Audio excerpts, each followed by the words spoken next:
Assalamualaikum dear students, welcome to the platform of Nan Academy. I am your host Mohammad Zulqarnain. तो students, आज की इस video के अंदर हम फर्स्ट ईयर बायोलॉजी जो हमारी न्यू बुक है इसकी chapter number 9 human digestive system, students हम इसकी जो है वो एक्सरसाइज को स्टार्ट करेंगे। स्टूडेंट्स, एक्सरसाइज में सबसे पहले हम एमसीक्यूज को देखेंगे, उसके बाद हम शॉर्ट क्वेश्चंस को एंड देन हम इन्क्विजिटिव क्वेश्चंस को जो है वो स्टडी करेंगे। तो स्टूडेंट्स आए हम सबसे पहले जो है एमसीक्यूज को सॉल्व करते हैं। बहुत आसान एक्सरसाइज के एमसीक्यूज हैं। वो जो सबसे पहले जो है वो है where does chemical digestion of carbohydrates begin. तो कार्बोहाइड्रेट्स की जो केमिकल डाइजेशन है वो कहाँ से स्टार्ट होती है। अब जो कार्बोहाइड्रेट्स की केमिकल डाइजेशन आपको पता है कि ये आपके माउथ से ही स्टार्ट हो जाती है। माउथ से क्यों स्टार्ट होती है बच्चों? क्योंकि माउथ के अंदर स्लाइवरी ग्लैंड्स मौजूद होते हैं जो कि स्लाइवा रिलीज करते हैं, और स्लाइवा के अंदर बच्चों एक इंजाइम होता है। उस इंजाइम को हम नाम देते हैं स्लाइवरी अमाइलेज। किसका नाम देते हैं स्टूडेंट्स? Salivary amylase. और वो स्लाइवरी अमाइलेज क्या करता है, वो फूड के अंदर मौजूद जो कार्बोहाइड्रेट का कंपोनेंट है जिसमें स्टार्च और ग्लाइकोजन आ जाता है, इनकी बच्चों वो ब्रेक डाउन करता है। ठीक है, तो कार्बोहाइड्रेट्स की केमिकल डाइजेशन जो है बच्चों वो कहां पे स्टार्ट होती है? माउथ के अंदर स्टार्ट होती है। ठीक है, तो आपने इस पॉइंट को जो है वो जहन में रखना है। इसके बाद बच्चों देखें एमसीक्यू नंबर 2 है which enzyme in saliva starts breaking down starch. Saliva के अंदर कौन सा एंजाइम जो है वो स्टार्च को तोड़ता है? बच्चों देखें वही बात आ गई। बच्चों मैंने आपको बताया कि स्टार्च को तोड़ने के लिए एक एंजाइम है जिसका नाम है स्लाइवरी अमाइलेज। अब बच्चों यहाँ पे अगर आप देखें पेप्सिन ये स्टमक के अंदर होता है और प्रोटीन्स की डाइजेशन करता है। ट्रिप्सिन बच्चों ये स्मॉल इंटेस्टाइन के अंदर होता है और ये भी प्रोटीन्स की डाइजेशन करता है।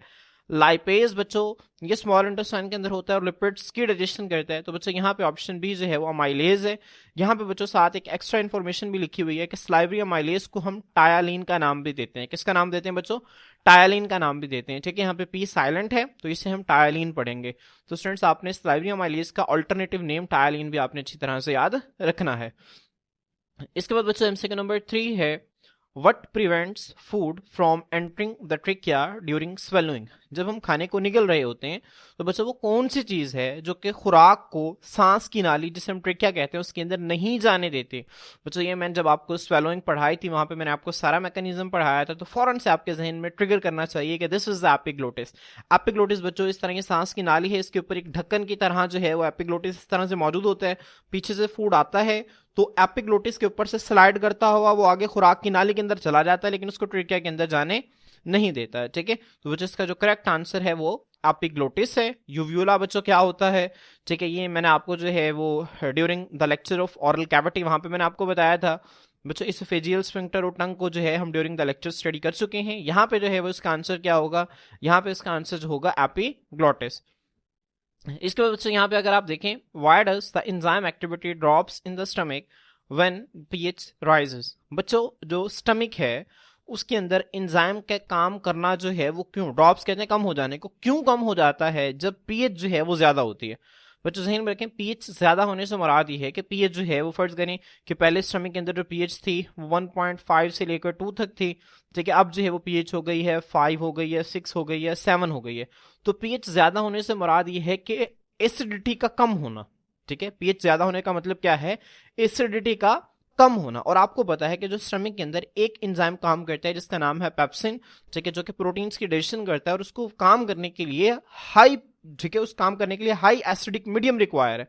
और हाई एसिडिक मीडियम कब होगा? जब बच्चों पीएच क्या होगी? कम होगी। तो हाई एसिडिक मीडियम जो है वो लो पीएच की मौजूदगी में होगा। ठीक है, तो अब यहां पे देखें वो आपसे पूछना ये चाह रहा है कि जब पीएच बढ़ती है, पीएच बढ़ने से मुराद ये है कि एसिडिटी कम होती है। ठीक है, एसिडिटी कम होती है और वहां पे उस मीडियम के अंदर जो अल्कलाइन मीडियम है, जो बेसिक मीडियम है, वो तैयार हो रहा होता है। तो जब बच्चों जब एसिडिटी कम होती है तो स्टमक के अंदर मौजूद एंजाइम का काम करना क्यों रुक जाता है? ठीक है, अब असल में आपसे वो ये पूछना चाह रहा है। तो क्या जो एसिड है वो फूड की एंट्री को ब्लॉक करता है? बच्चों बिल्कुल भी नहीं, ये गलत है। आगे देखिए एंजाइम्स डिनेचर इन लो पीएच। क्या एंजाइम्स जो स्टमक के अंदर काम करते हैं वो लो पीएच के ऊपर डिनेचर हो जाते हैं? बिल्कुल भी नहीं, लो पीएच पे सबसे ज्यादा अच्छा काम करते हैं वो। Enzymes need acidic pH to work. बच्चों बिल्कुल ठीक आंसर है, यही ऑप्शन नंबर सी हमारा जो है वो करेक्ट आंसर है कि जो स्टमक के अंदर एंजाइम्स काम कर रहे होते हैं उनको एसिडिक पीएच चाहिए होती है काम करने के लिए। और यहाँ पे देखें स्लाइवा जो है वो डाइल्यूट कर देता है गैस्ट्रिक जूस को। बच्चों इसकी कोई सेंस ही नहीं बन रही। ठीक है, क्योंकि क्वेश्चन जो है वो कुछ और पूछना चाह रहा है और यहाँ पे वो सिंपल लिख रहा है कि स्लाइवा जो है वो गैस्ट्रिक जूस को डाइल्यूट कर देता है। ठीक है, इसकी कोई सेंस नहीं बन रही, तो ऑप्शन नंबर सी जो है हमारा करेक्ट आंसर है। उसके बाद बच्चों अगर आप एमसीक्यू नंबर 5 देखें what change would most affect protein digestion. बच्चों इन चार आपको जो है वो सिचुएशंस दे दी हैं। अब इन चार में से कौन सी जो तब्दीली है वो प्रोटीन की डाइजेशन को सबसे ज्यादा मुतासिर करेगी। ब्लॉकिंग बाइल रिलीज, अगर बाइल के रिलीज को रोक दिया जाए तो बच्चों आपको पता है बाइल जो है एक तो ये लिवर बनाता है, गॉल ब्लैडर के अंदर स्टोर होता है और ड्यूडिनम के अंदर ये जाके रिलीज होता है, ठीक है। और इसका और प्रोटीन का दूर दूर तक कोई ताल्लुक नहीं है। बाइल जो है लिपिड्स की मल्सिफिकेशन करवाने के अंदर शामिल है, ठीक है। तो ऑप्शन ए जो है हमारा नहीं है। ऑप्शन बी देखें, inhibitory salivary glands, salivary glands को अगर रोक दिया जाए बच्चों, ये भी इसका भी प्रोटीन डाइजेशन के साथ कोई ताल्लुक नहीं है, क्योंकि ये डाइजेशन जो है ये केमिकल डाइजेशन करवाता है कार्बोहाइड्रेट्स की, प्रोटीन्स की नहीं। उसके बाद इनहिबिशन पेप्सिन प्रोडक्शन, अगर पेप्सिन की प्रोडक्शन को रोक दिया जाए बच्चों, ठीक है, तो ये बिल्कुल ठीक आंसर है कि हाँ, अगर पेप्सिन की प्रोडक्शन को रोक देंगे तो प्रोटीन की डाइजेशन मुतासिर होगी, क्योंकि पेप्सिन बच्चों प्रोटीन की डाइजेशन करवाने के अंदर डायरेक्टली इन्वॉल्व है। इसके बाद स्लोइंग पेरिस्टॉल्सिस, पेरिस्टॉल्सिस को अगर स्लो कर देंगे तो बच्चों उससे डाइजेस्टिव ट्रैक की मोटिलिटी तो फर्क पड़ेगा, मोटिलिटी पर फर्क पड़ेगा, लेकिन प्रोटीन की डाइजेशन पर फर्क नहीं पड़ेगा, ठीक है। तो ये भी गलत है, ऑप्शन सी हमारा करेक्ट आंसर है। इसके बाद बच्चों देखें, why is lipase not active in the stomach. Stomach के अंदर बच्चों जो लाइपेज है वो एक्टिव क्यों नहीं है, ठीक है। अब बच्चों लाइपेज आपको पता है कि ये असल में स्मॉल इंटेस्टाइन के अंदर जो है वो एक्टिवेट होता है, और स्मॉल इंटेस्टाइन के अंदर बच्चों जो है वो अल्कलाइन पीएच मौजूद होती है, ठीक है, वहां पे एसिडिक मीडियम मौजूद नहीं होता, ठीक है। तो इसका सिंपल सा आंसर ये है कि स्टमक के अंदर चूंकि एसिडिक जो है वो मीडियम मौजूद होता है, तो लाइपेज जो है वो एसिडिक मीडियम के अंदर काम नहीं करता, इसी वजह से वो स्टमक के अंदर एक्टिव भी नहीं होता। तो it is destroy bye acid, क्या इसे एसिड डिस्ट्रॉय कर देता है, ठीक है। बच्चों ऐसा नहीं है, it needs alkaline pH to work, इसे जो है वो अल्कलाइन पीएच चाहिए होती है काम करने के लिए। इसी वजह से ये जो इंजाइम है लाइपेज, ये स्टमक की बजाय जो है वो कहाँ पर मौजूद होता है, स्मॉल इंटेस्टाइन के अंदर मौजूद होता है, जहां पे उससे उसकी डिजायर्ड पीएच अवेलेबल होती है। आगे it is secreted by the liver, बच्चों नहीं, अलबत्ता अगर यहाँ पे पेनक्रियाज होता तो ये ठीक हो सकता था, ठीक है, लेकिन फिर भी इसका एमसीक्यू का आंसर वो नहीं बनता, ठीक है, क्योंकि वो एमसीक्यू में सिर्फ ये पूछ रहा है आपसे कि स्टमक के अंदर जो है वो लाइपेज क्यों एक्टिव नहीं है, ठीक है। और यहाँ पे देखें ऑप्शन में वो कह रहा है कि क्योंकि ये लिवर से रिलीज होता है, ठीक है, गलत है। उसके बाद इट डाइजेस्ट ओनली प्रोटीन्स, तो बच्चे ये भी गलत है, क्योंकि लाइपेज जो है वो प्रोटीन की नहीं बल्कि लिपिड्स के डाइजेशन करता है, तो इसका करेक्ट आंसर जो है वो ऑप्शन बी है।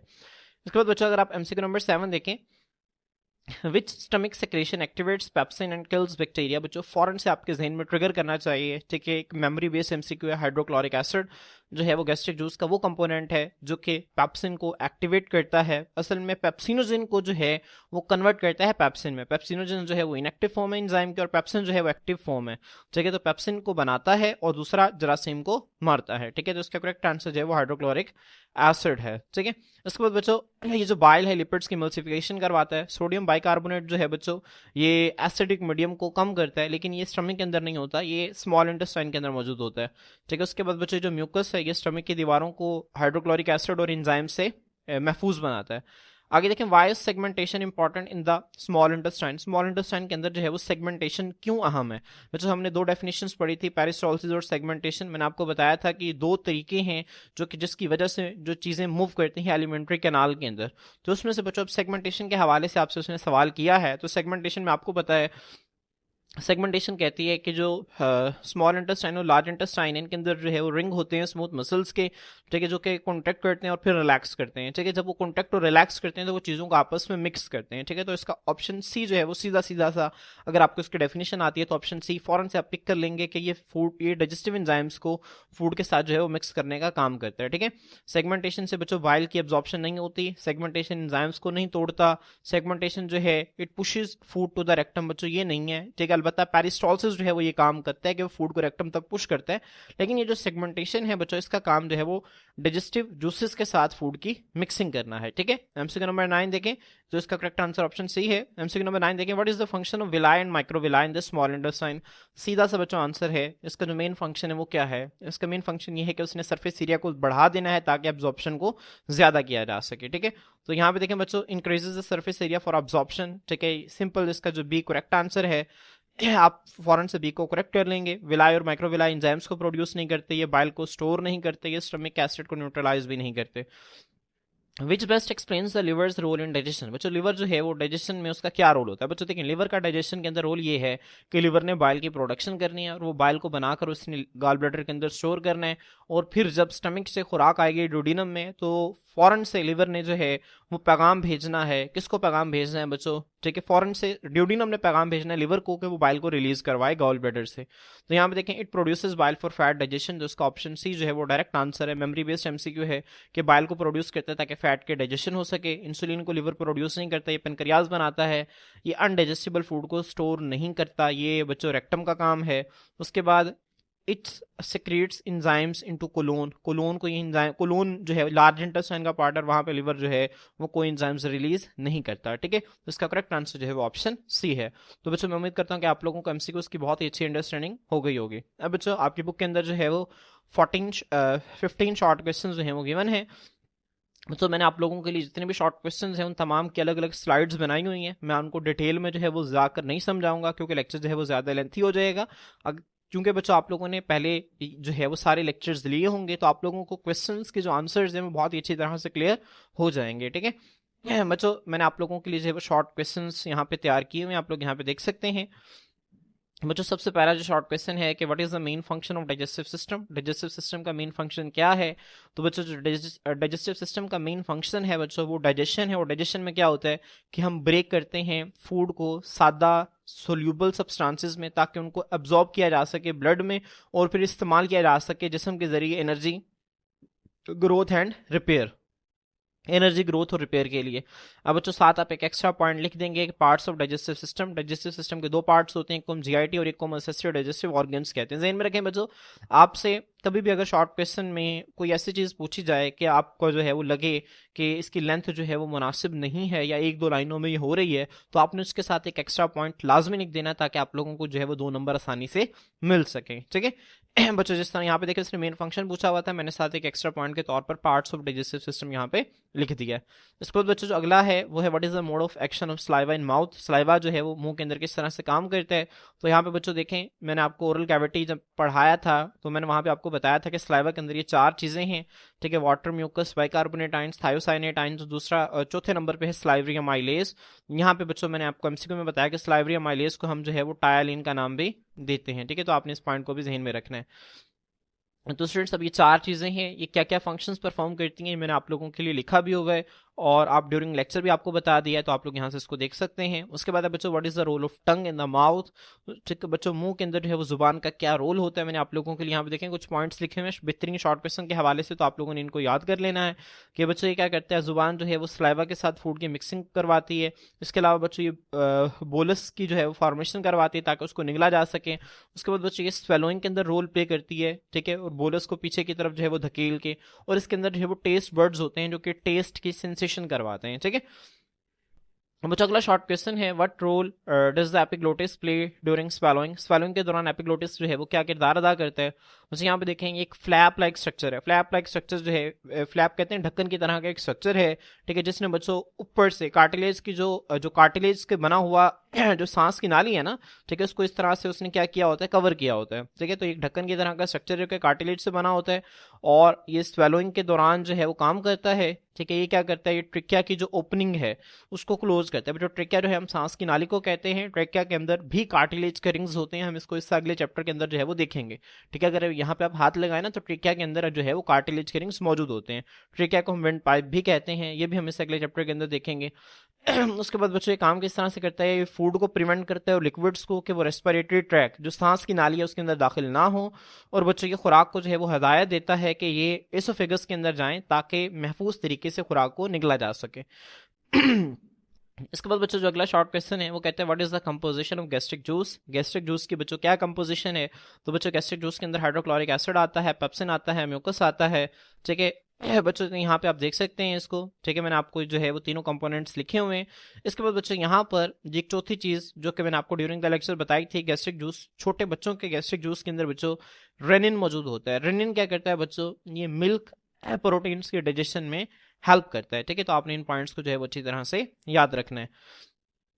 इसके बाद बच्चों अगला शॉर्ट क्वेश्चन है, why is hydrochloric acid important in the stomach. Stomach के अंदर हाइड्रोक्लोरिक एसिड जो है वो क्यों अहम होता है। बच्चों आपको पता है कि गैस्ट्रिक ग्लैंड्स की जो पैराइटल, जिन्हें हम ऑक्जेंटिक सेल्स भी कहते हैं, ये हाइड्रोक्लोरिक एसिड को रिलीज करते हैं। ये स्टमक की पीएच जो है इसको 2 to 3 के दरमियान जो है वो एडजस्ट करके रखते हैं। बच्चों आपकी बुक में 2 to 3 लिखा हुआ है, कुछ बुक्स में ये 1.5 to 2 के दरमियान लिखी हुई है। ठीक है, तो बहरहाल जो आपकी बुक में लिखा हुआ है तो आप लोगों ने इसी को आपने एमसीक्यूज के तौर पर याद रखना है। ठीक है, जहन में रखें कि जो डाटा आपकी बुक के अंदर अवेलेबल है आपने उसी को याद रखना है। चाहे अगर आप गूगल पे देखें या किसी और प्लेटफॉर्म पे देखें, किसी और आप बुक पे देखें, उसके ऊपर जो फिगर्स लिखी होती हैं आपने उनको एग्जाम पॉइंट ऑफ व्यू से बिल्कुल भी तैयार नहीं करना। ठीक है, क्योंकि आपके बोर्ड में वही एमसीक्यूज आएंगे, वही ऑप्शन आएंगे जो कि आपकी बुक के अंदर गिवन है। उसके बाद बच्चों जो HCl है उसका काम यह है कि इसने खुराक को जो है वो नरम करना है, पेप्सिनोजन को एक्टिवेट करना है और जरासीम जो है माइक्रो ऑर्गेनिजम्स उनको किल करना है। इसके बाद बच्चों यहाँ पे देखें what is the difference between bolus and chyme. बच्चों बहुत इंपॉर्टेंट है, ध्यान में रखें जितने भी डिफरेंसेस होते हैं ना इस तरह के वो बहुत इंपॉर्टेंट होते हैं। तो बच्चों मैंने आप लोगों के लिए जो है वो यहाँ पे 4 डिफरेंसेस बनाए हुए हैं बॉलस और काइम के। तो आप लोगों ने क्या करना है बच्चों, इसको अपनी कॉपी के ऊपर लाजमी लिख लेना है। आप वीडियो को पोस्ट करके कॉपी के ऊपर इस डिफरेंस को लाजमी लिख लें। बॉलस और काइम में क्या फर्क होता है बच्चों, बॉलस जो है ये सॉफ्ट मैस होता है च्यूड फूड का, जो हमने खुराक चबाई है उसका सॉफ्ट मैस है। जबकि काइम जो है बच्चों ये सेमी लिक्विड मिक्सर होता है पार्शियली डाइजेस्टेड फूड का। बोलस जो है वो मुंह के अंदर बनता है, काइम जो है वो स्टमक के अंदर बनता है। बच्चों बोलस हैज लिटिल और नो डाइजेशन। बोलस के अंदर जो है वो या बहुत थोड़ी या फिर तकरीबन कोई डाइजेशन नहीं होती है। बच्चों ऐसा क्यों है, क्योंकि बोलस असल में मुंह के अंदर बनता है, तो मुंह के अंदर बहुत छोटे लेवल के ऊपर स्लाइवरी अमाइलेज जो हैं बच्चों वो क्या करते हैं, वो कार्बोहाइड्रेट्स में से स्टार्च और ग्लाइकोजन की जो है वो डाइजेशन स्टार्ट करते हैं। ठीक है, लेकिन बहुत थोड़े छोटे लेवल पर हो रही होती है ये। इसी तरह बच्चों जो काइम है यहाँ पे जो है वो पार्शियल डाइजेशन, काइम जो है स्टमक के अंदर जब काइम बन रहा होता है तो वहां पे पेप्सिन जो है वो जुजवी तौर पर प्रोटीन्स की डाइजेशन कर देता है। बच्चों जो बॉलस है ये सॉलिड और मॉइस्ट होता है, जबकि जो काइम है ये थिक और सेमी लिक्विड होता है। ठीक है, तो ये 4 पॉइंट्स मैंने आप लोगों के लिए लिखे हुए हैं, तो आप लोगों ने इनको कॉपी के ऊपर लाजमी नोट कर लेना है। उसके बाद बच्चों अगला शॉर्ट क्वेश्चन है, विच ऑर्गन प्रोड्यूसेस बाइल। कौन सा ऑर्गन जो है वो बाइल को प्रोड्यूस करता है और उसका फंक्शन क्या है। तो बच्चों बाइल की प्रोडक्शन का काम जो है लिवर के जिम्मे है। लिवर जो है वो बनाकर इसको गॉल ब्लैडर में स्टोर कर देता है और बाद में यही बाइल जो है बच्चों इसको रिलीज किया जाता है ड्यूडिनम के अंदर, जहां पे जाके वो बड़े बड़े फैट ग्लोब्यूल्स को छोटे छोटे फैट ड्रॉपलेट्स के अंदर तोड़ता है, ताकि आगे से जो लाइपेज इंजाइम है बच्चों, लिपिड्स को तोड़ने वाले इंजाइम्स हैं, वो उनकी मजीद बेहतर तौर पर डाइजेशन कर सके।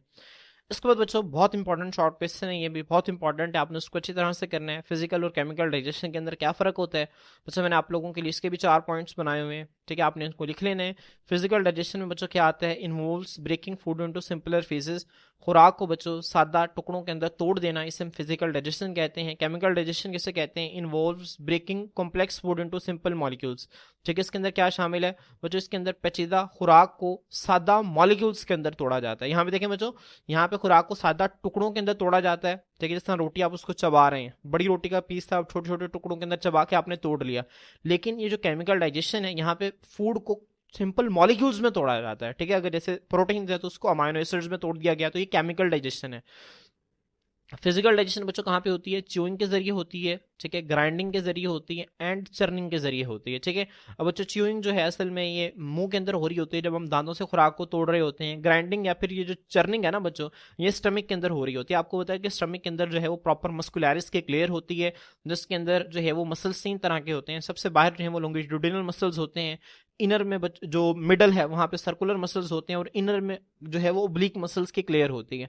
ठीक है, तो ये अलग अलग मसल जब कॉन्ट्रैक्ट और रिलैक्स करते हैं तो स्टमक की दीवारों के अंदर बच्चों जो है वो एक कॉन्ट्रैक्शन की एक फोर्स जन्म लेती है, जो कि खुराक को अंदर ग्राइंड या फिर चर्न कर देती है। ठीक है, अब बच्चों जो केमिकल डाइजेशन है ये इंजाइम्स के एक्शन के जरिए होता है और डाइजेस्टिव जूसेस के जरिए होती है।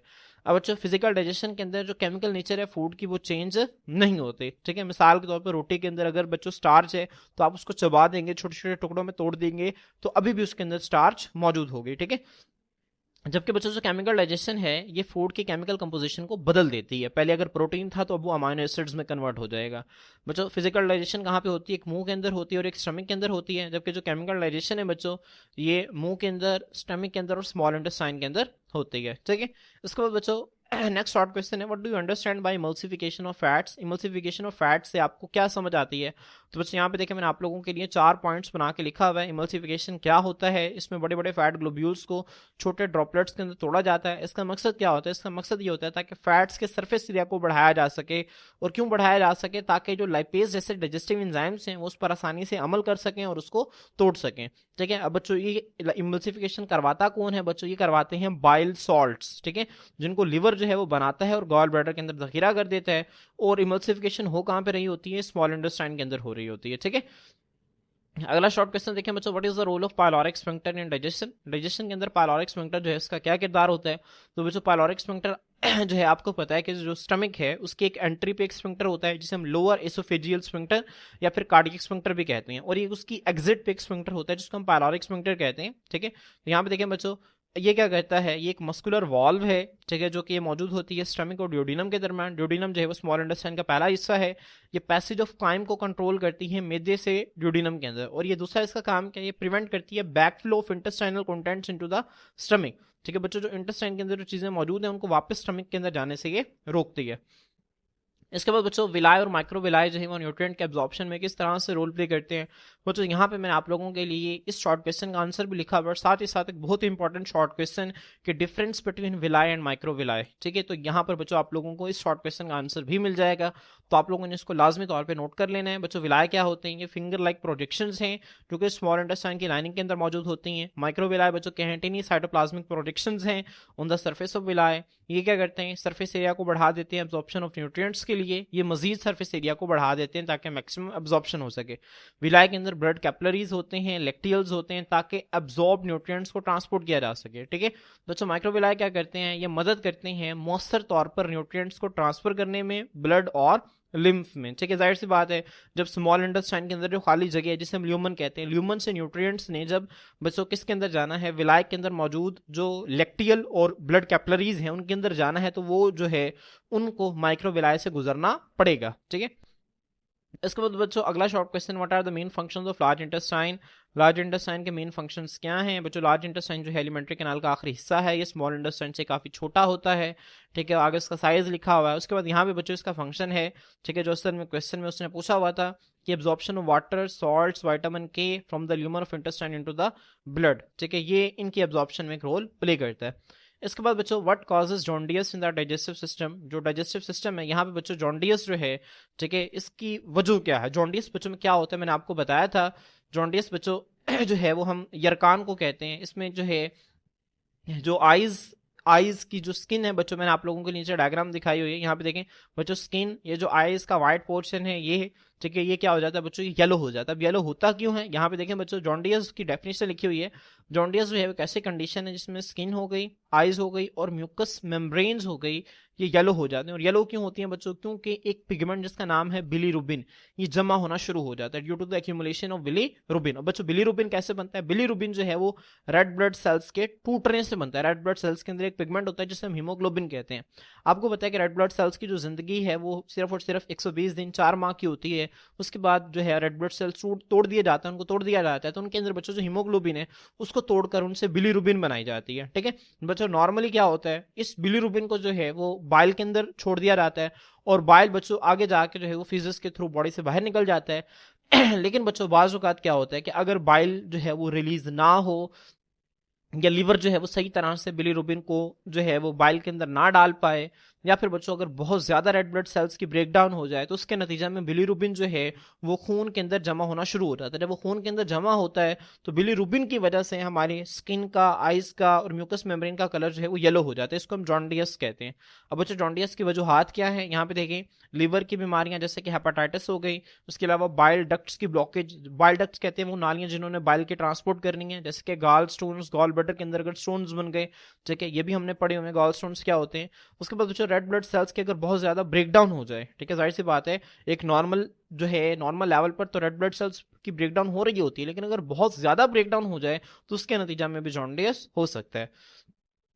इसके बाद बच्चों हमारे पास नेक्स्ट शॉर्ट क्वेश्चन है कि जो स्ट्रेस है, स्ट्रेस कहते हैं दबाव को, टेंशन को, जो स्ट्रेस है वो डाइजेशन को किस तरह से मनफी तौर पर मुतासर करती है। ठीक है, तो बच्चों यहाँ पे मैंने आप लोगों के लिए 4-5 पॉइंट्स लिखे हैं, आप कोई से 3 जो है 4 पॉइंट्स आप याद कर सकते हैं। ठीक है। तो यहाँ पे देखें बच्चों, जो स्ट्रेस है ये हमारे डाइजेशन को स्लो कर देती है। कैसे स्लो करती है? ठीक है, ब्लड के फ्लो को कम करके स्टमक और इंटेस्टाइन को। उसके बाद बच्चों ये क्या करती है, स्टमक के अंदर एसिड की प्रोडक्शन को बढ़ा देती है, जिसके नतीजा में सीने में जलन, ठीक है, या अल्सर जैसी कंडीशन पैदा हो सकती है। अल्सर का मतलब होता है कि जो खुराक की नाली है, ठीक है, या स्टमक के अंदर जो है वो किसी छोटे से होल का डेवलप हो जाना, सुराख का बन जाना, इसे हम अल्सर कहते हैं। ठीक है। उसके बाद बच्चों गट मोटिलिटी के अंदर जो है वो चेंजेस आ सकते हैं, ठीक है, जिसके नतीजा में बच्चों डायरिया, डायरिया कहते हैं मोशन लग जाने को, पिचिश को कहते हैं। ठीक है।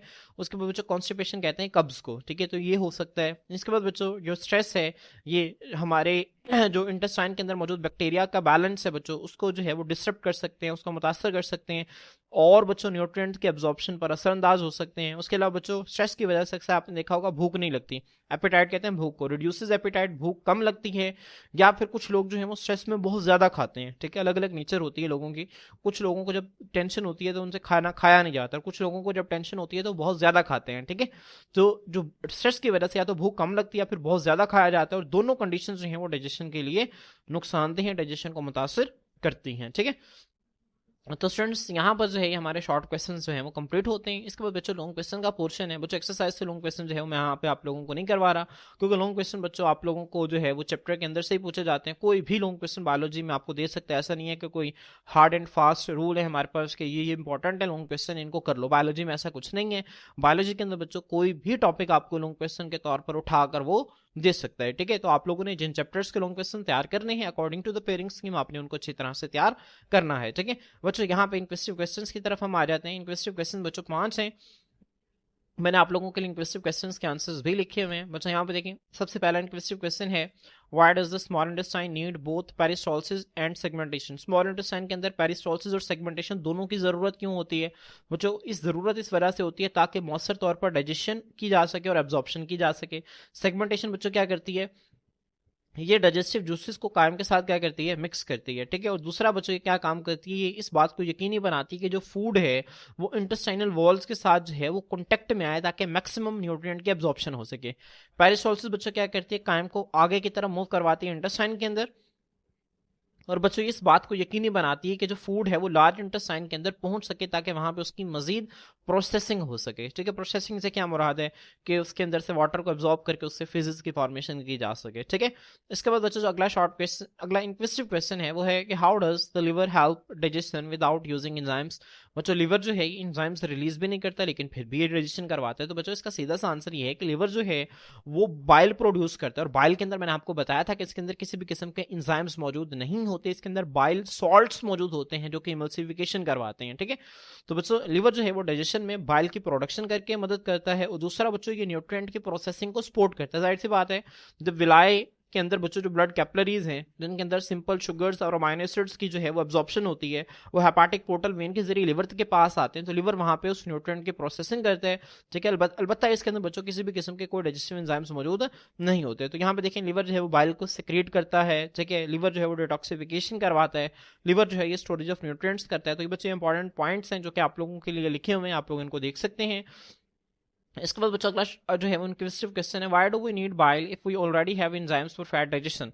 अगर हमारे पास पहले ही फैट डाइजेशन के लिए एंजाइम्स मौजूद है तो हमें बाइल की जरूरत क्यों पड़ती है? तो बच्चों आपने ध्यान में रखना है, इसका आंसर मैंने वैसे तो यहाँ पे लिखा हुआ है लेकिन मैं आपको दोबारा ओरली भी बता देता हूँ, मैं 12 मरतबा बता चुका हूँ। बच्चों फैट्स के जो है वो बड़े बड़े मॉलिक्यूल्स जो है वो हमारी बॉडी के अंदर मौजूद होते हैं, और बड़े बड़े फैट के मॉलिक्यूल्स को जो है वो हमारे बॉडी के अंदर ब्रेक डाउन नहीं किया जा सकता है। इसी वजह से बच्चों फैट के मॉलिक्यूल्स की ब्रेक डाउन करने के लिए, ठीक है, सबसे पहले उन्हें छोटे छोटे मॉलिक्यूल्स के अंदर तोड़ना पड़ता है, और उन छोटे छोटे मॉलिक्यूल्स के तोड़ने के अमल को हम इमल्सिफिकेशन कहते हैं। और वो जो इमल्सिफिकेशन है बच्चों वो कौन करवाता है? वो बाइल करवाता है। ठीक है, तो बच्चों जब बाइल जो है वो बड़े बड़े लिपिड के मॉलिक्यूल्स को छोटे छोटे ड्रॉपलेट्स के अंदर तोड़ेगा तो फिर उन छोटे छोटे ड्रॉपलेट्स को लिपिड डाइजेस्टिंग एंजाइम्स जो हैं वो आगे उनकी ब्रेक डाउन करेंगे। ठीक है, तो मैं उम्मीद करता हूं कि आप लोगों को इसका आंसर जो है वो क्लियर हो गया होगा। आप लोग यहां से इंग्लिश में भी इसको रीड कर सकते हैं। ठीक है, इसके बाद बच्चों अगला इनक्वेस्टिव क्वेश्चन है वो है कि how does the pancreas know to release its enzyme. Pancreas को कैसे पता चलता है कि उसने अब एंजाइम्स को रिलीज करने हैं? तो बच्चों इसका सीधा सीधा सा आंसर जो है जब हमने रोल ऑफ सेक्रेटन और रोल ऑफ कॉलीसिस्टोकाइनिन पढ़ा था तो वहां पे मैंने आपको बताया था कि जब बच्चों पार्शियल डाइजेस्टेड फूड जो है उस स्मॉल इंटेस्टाइन के अंदर दाखिल होता है तो इंटेस्टाइनल दीवार को स्टिमुलेट करता है कि उसको सेक्रेटन और कॉलीसिस्टोकाइनिन रिलीज करे। ठीक है, फिर बच्चों अब ये जो दोनों हार्मोन्स हैं सेक्रेटन और कॉलीसिस्टोकाइनिन, ये अलग अलग तरह से जो है वो स्टिमुलेट करते हैं। ठीक है, हैं, किसको बच्चों स्टिमुलेट करते हैं, पेनक्रियाज को, कि वो अपनी सेक्रेशन को रिलीज करे। सेक्रेटिन जो है बच्चों वो इस तरह से स्टिमुलेट करता है कि वो पेनक्रियाज को कहता है कि बाइकार्बोनेट को रिलीज करो, ठीक है। और जो कोलेसिस्टोकाइनिन है ये पेनक्रियाज को कहता है कि जो एंजाइम्स हैं जैसे अमाइलेज हो गया, लाइपेज हो गया, प्रोटीएजेस हो गए, इनको रिलीज करें, ठीक है। अगला बच्चों जो इनक्वेस्टिव क्वेश्चन है वो है कि why are pancreatic secretions alkaline not acidic. Pancreatic secretions जो है बच्चों वो अल्कलाइन क्यों होती हैं, एसिडिक क्यों नहीं होती। बच्चों इसका सीधा सा आंसर है कि पेनक्रियाटिक सेक्रेशंस जो है वो ड्यूडिनम में रिलीज होती हैं, और ड्यूडिनम के अंदर जो खुराक है वो स्टमक से आता है, ठीक है। अब जो स्टमक से खुराक आता है बच्चों वो होता है एसिडिक। अब जो पेनक्रियाज के अंदर मौजूद जो एंजाइम्स हैं वो बेसिक मीडियम के अंदर काम करते हैं, ठीक है। अब बच्चों उस एसिडिक काइम को जो स्टमक के अंदर बना, ठीक है बच्चों, उसको न्यूट्रलाइज करने के लिए अल्कलाइन जो पेनक्रियाज की जो सेक्रेशंस हैं इनको अल्कलाइन रखा जाता है, ताकि पेनक्रियाज के अंदर मौजूद जो एंजाइम्स हैं वो मौसर तौर पर फंक्शन परफॉर्म कर सकें, ठीक है। तो पेनक्रियाटिक सेक्रेशन जो बच्चों अल्कलाइन होते हैं क्योंकि जो काइम स्मॉल इंटेस्टाइन के अंदर दाखिल होता है स्टमक से वो हाईली एसिडिक होता है। अब ये जो बाइकार्बोनेट रिच जूस जो कि पेनक्रियाज के अंदर मौजूद होता है बच्चों, ये एसिड को न्यूट्रलाइज करता है और इंटेस्टाइन के अंदर वाली दीवार की हिफाजत करता है, ठीक है। और बच्चों स्लाइटली अल्कलाइन एनवायरनमेंट प्रोवाइड करता है पेनक्रियाटिक अमाइलेज, पेनक्रियाटिक एंजाइम्स जैसे कि अमाइलेज, लाइपेज और प्रोटीएजेस के लिए, ताकि वो प्रोटीन्स की बेहतर तौर पर डाइजेशन कर सकें, और लिपिड्स की और कार्बोहाइड्रेट्स की भी, ठीक है। तो बच्चों यहाँ पे हमारे जो है क्वेश्चन जो है वो कंक्लूड हो गए। बच्चों इंशाल्लाह नेक्स्ट लेक्चर के अंदर हम नेक्स्ट चैप्टर के साथ आपके खिदमत में हाजिर होते हैं। आज के लिए इतना ही, अल्लाह हाफिज।